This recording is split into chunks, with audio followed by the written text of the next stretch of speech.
Hello everyone, I'm Dimitri. I'm an architect and instructor at Labideias, and in this lesson, I'm going to show you how we can create grass in vray for SketchUp. So here we have a file with two areas where I want to place the grass. It's important that these areas are separated from the rest of the file and turned into a group. So I'm going to double-click here, hold Shift, double-click here, and make a copy up there, right? Move with Control on the blue axis, and I'm going to move it up, for example, 5 meters. Right-click, and I'll turn it into a group, Make Group. The planter that exists down here, I'll click and delete, another click and delete. And this one, which is now a group, I'll move it back down to its original position. So with that, we have our planter there as a separate group. And now we need to go to the asset editor. So I open it here. On the third little button, we'll have the list of elements, and we're going to turn this planter into fur using the fur tool. So with it selected here, in the vray objects toolbar, we'll have fur here. Add fur. So let's click once. These symbols will appear here to indicate that it worked, that my group has been turned into fur. And in the list here, we'll also have fur. I can double click and name it grass-grass. And let's go to the settings. First, in count, it's how much the grass fills your area.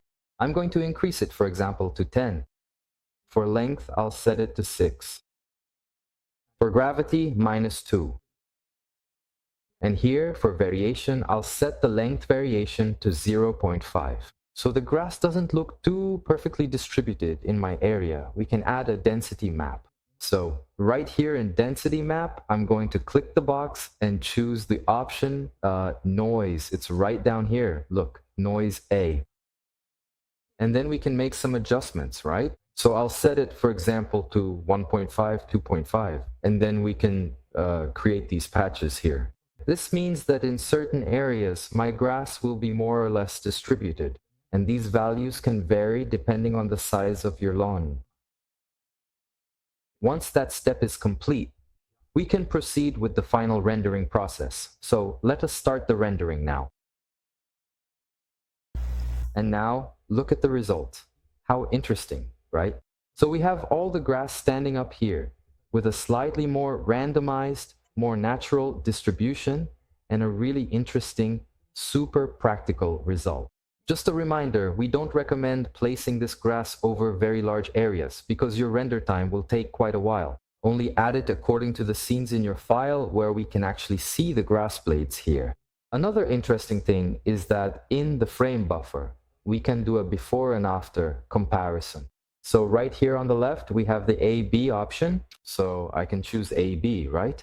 A on top and B on the bottom, and check how my grass looked before the fur configuration and afterwards, right? So the result we get is really interesting. Just a reminder, we have courses for both SketchUp and vray for SketchUp, which I'll leave here in the description. I hope you enjoyed this lesson, and I'll see you in the next classes. Thank you very much.